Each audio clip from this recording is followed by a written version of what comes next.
All right, so today we are picking up on our story of the American Revolution. Today is the 8th day of our journey through time. Today is a big day about the Battle of Saratoga, a major turning point in the Revolutionary War. All right, let's get to our story. Showdown at Saratoga. The British General John Beauregard celebrated Christmas in 1776 by placing a bet on the American Revolution. Beauregard wagered 50 golden coins that he could beat the Americans and become home victorious on the Christmas Day of 1777. This was a bold bet. To win it, Beauregard would have to cross the Atlantic, crush the Revolution, and get back to London all in 1 year. No secrets here.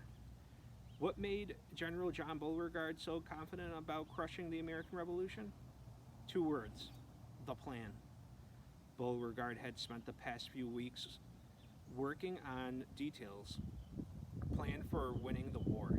He presented the secret strategy to King George, and the king, he loved it. So in the spring of 1777, Beauregard loaded cases of champagne onto a ship and set out across the ocean with high hopes. General Beauregard arrived in Quebec, Canada in early May. As soon as he got off the boat, he started hearing people talking about a so-called secret strategy. The Quebec newspaper even had an article describing exactly how Beauregard planned to defeat the Americans. As usual in this war, neither side could keep a secret. Benedict Arnold to the rescue. Like everyone else, George Washington knew about Beauregard's plan, and there was very little anyone could do about that. The British still had their main army under the control of William Howe, camped in around New York City. Washington was worried that Howe would try to capture Philadelphia that year, so he had to keep his army nearby to prevent that from happening. You can't just let the enemy capture your capital city. Well, can you? A separate American army, known as the Northern Army, would have to stop Beauregard's invasion. Washington couldn't send many of his soldiers to the Northern Army, but he could at least send one of his top generals. He picked a former merchant from Connecticut named Benedict Arnold. Arnold had already fought in many wars, in the fiercest battles, and he was known for his attacking style and reckless bravery. Here's how one American soldier described Arnold's reputation in 1777. He was our fighting general, and a bloody fellow he was. He didn't care for nothing. He'd ride right in. He was a brave man, as brave as that ever lived. True, Arnold was also known as perhaps the most annoying man in America. His loud, bossy style made him almost impossible to work with. But this was no time to worry about personality conflicts. Washington needed a fighter in the Northern Army up in New York, so he sent his best one. "We have one advantage over our enemy," Arnold said as he headed north. "It is our power to be free, or nobly die in defense of a liberty." Benjamin Franklin's secret mission. Meanwhile, in Philadelphia, Ben Franklin packed up a lunch, climbed into a carriage with 2 grandsons, and soon set off on a picnic. A picnic, Ben? Really, at this time? Don't worry, it was part of a secret plan to help win the revolution. The plan was based on a simple fact. Sad but true, the United States could not win the war without help. George Washington might win a small battle here and there, but the Continental Army did not have enough soldiers, guns, ships to defeat the mighty British forces. What the Americans needed was a powerful ally, so Congress decided to try to persuade France to join forces with the United States. And Congress believed that the 71-year-old Ben Franklin was the man to do the convincing. Franklin was famous and highly respected in France. They just might listen to him. But first, Franklin had to actually get to France. And with British spies snooping around every corner of Philadelphia, this was going to be a very dangerous trip. If the British found out about Franklin's plans, they would have chased down his ship as it crossed the Atlantic, and that could have been the death of Benjamin Franklin. So Franklin and his 2 grandsons, William, age 7 1707 rode out of town on an innocent little picnic. Then, when they saw that they hadn't been followed, they drove the carriage to a small port on the Delaware River. All three of them climbed onto the ship. 6 weeks later, they were safely in France.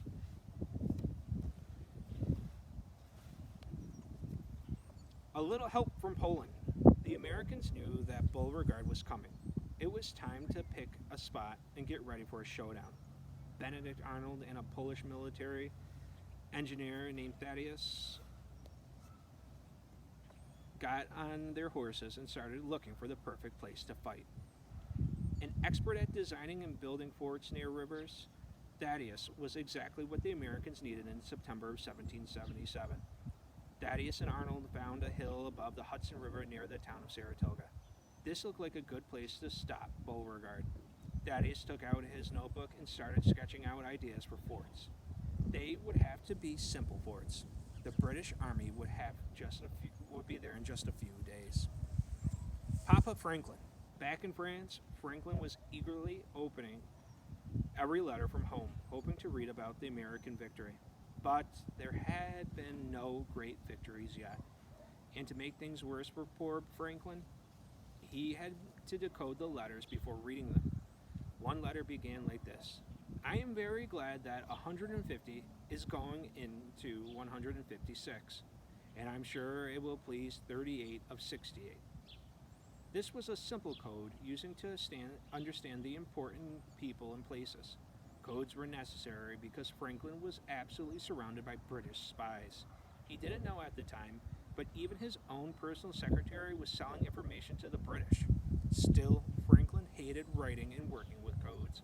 He found it boring. Why were the British so interested in Benjamin Franklin's secrets?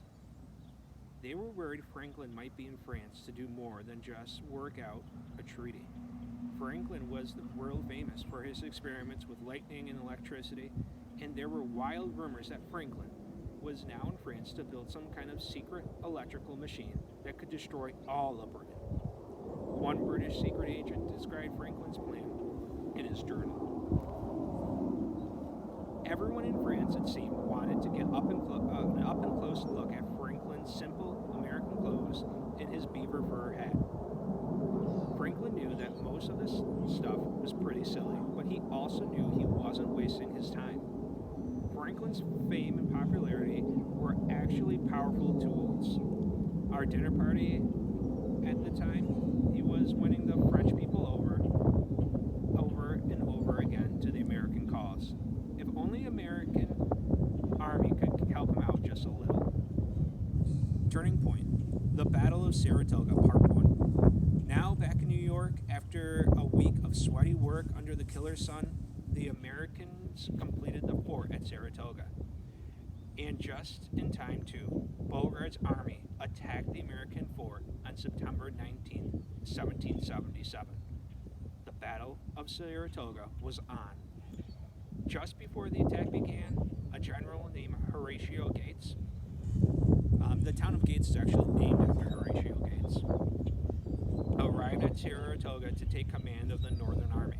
Gates was a careful commander, a guy who didn't like to take chances.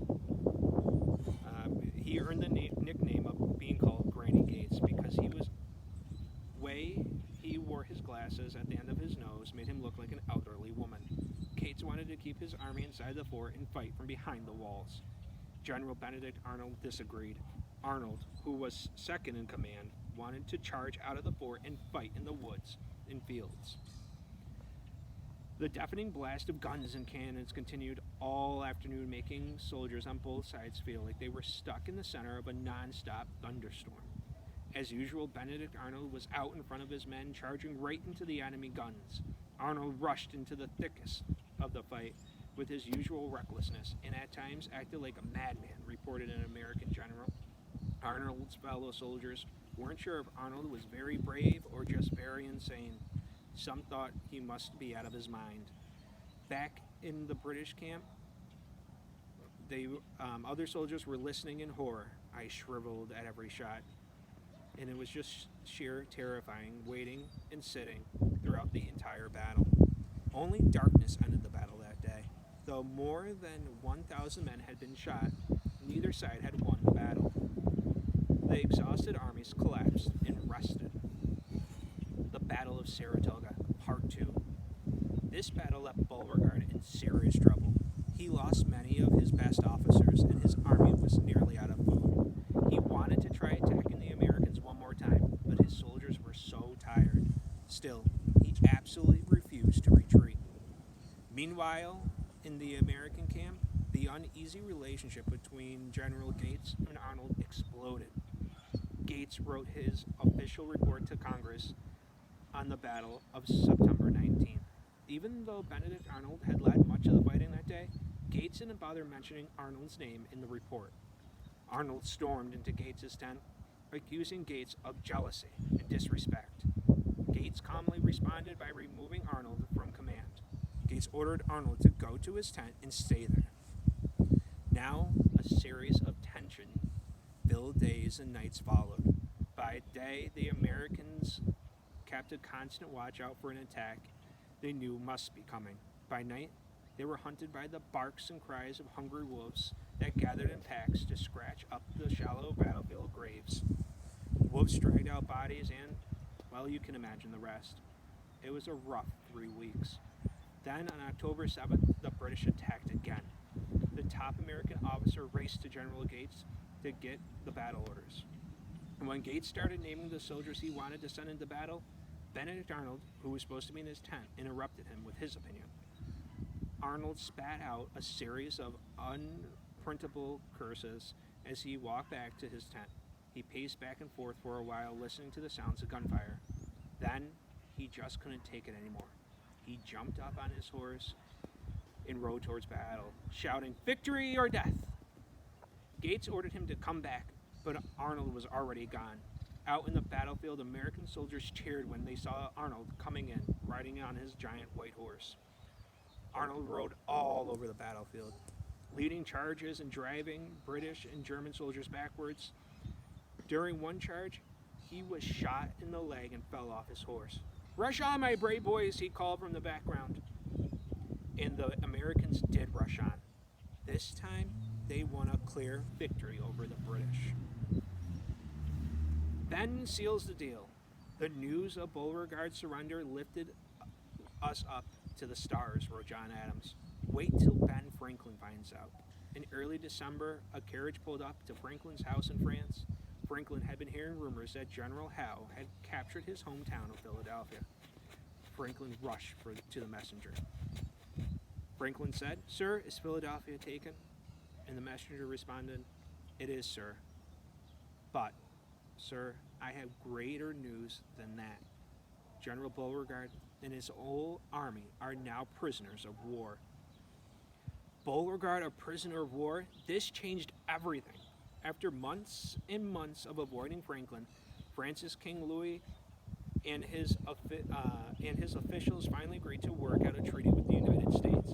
Franklin prepared for his big meeting with King Louis by hiring the very best wig maker in Paris. Unfortunately, the wig maker made Franklin's wig that didn't fit well at all.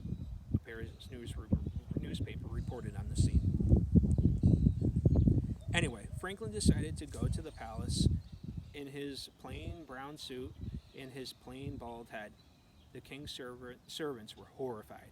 Everyone waited as Franklin stepped out to meet the king.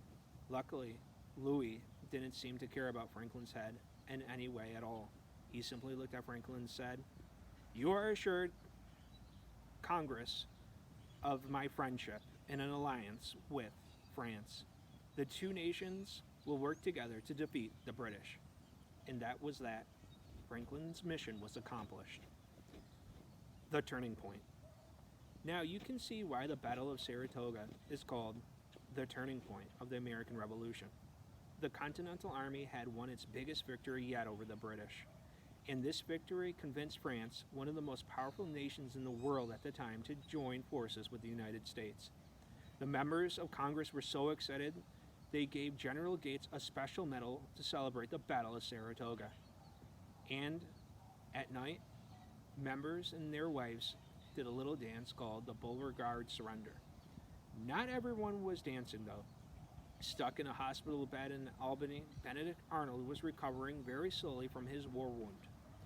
Army surgeon James Thatcher reported, "Last night I watched with the celebrated General Arnold, whose leg was badly fractured by the musket ball, while in the engagement with the enemy. He is very peevish and impatient under this misfortune." So Benedict Arnold was super annoyed by his injured leg. It wasn't just the pain in Arnold's leg that was bothering him. He was tortured by the fact that Gates was getting all the glory that belonged to him. We'll be hearing about Benedict Arnold later in our story.